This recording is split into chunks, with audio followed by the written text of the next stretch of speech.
gagamitin ang salita? Ano po, ma'am?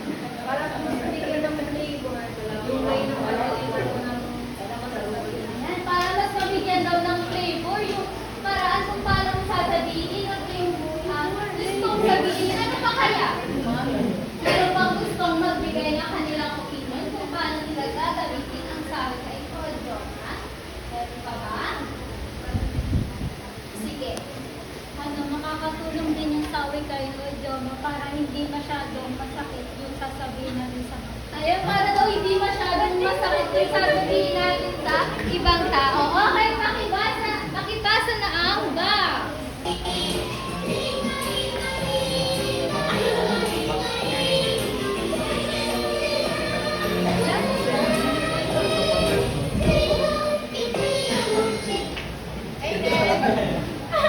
Ayan, kumuha ng isang tanong at sagutin ito.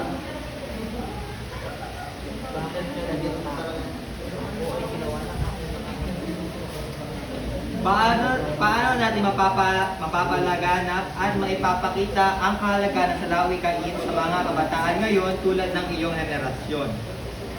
Sa tingin ko, mapapakita natin to sa pamamagitan ng paggamit siya more kapag nakikipag-usap tayo kasi sa pagganong pamamaraan mas ma-orient sila sa ganun.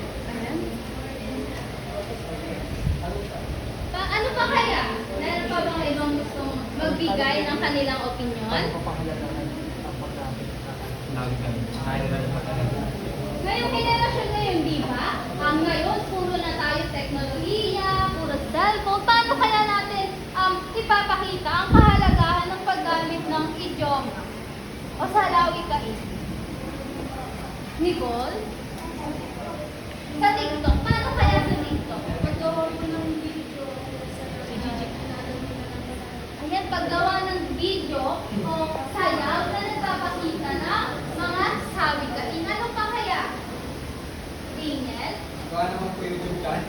Oh, YouTube channel? Ano kaya kaya sa YouTube channel na yun? Content para content sa salawikain. Ayan, meron YouTube channel. Tapos ang content ay sawikain. Ano pa? Neil?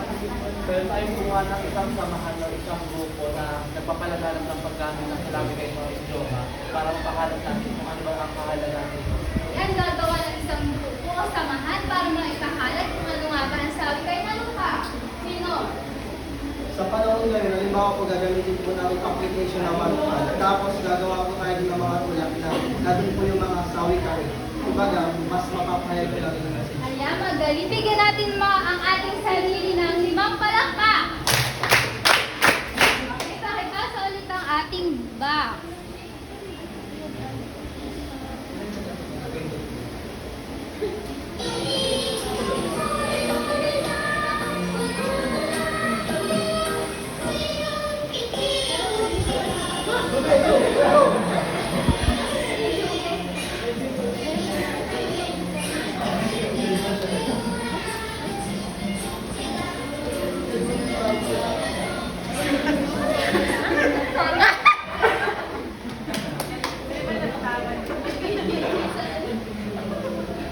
Sige nga, pumunod na isang katanungan at sagutin. Ano ba ito?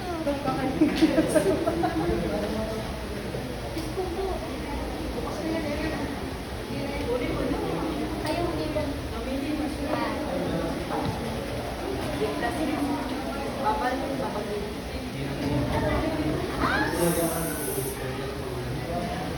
Bakit kaya mahalaga ang paggamit ng mga sawikain sa ating pang-araw-araw na usapan at komunikasyon? Mahalaga ito para mapalawak ang ating kaalaman tungkol sa mga salitang hindi pa alam nito. Ay, wow! Ano pa kaya? Para po maiwasang makasabot ng damdamin ng ibang tao. Para maiwasang makasakit na ang damdamin ng ibang tao. Ayan. Ngayon, na alam niyo na kung ano nga ba ang sawikain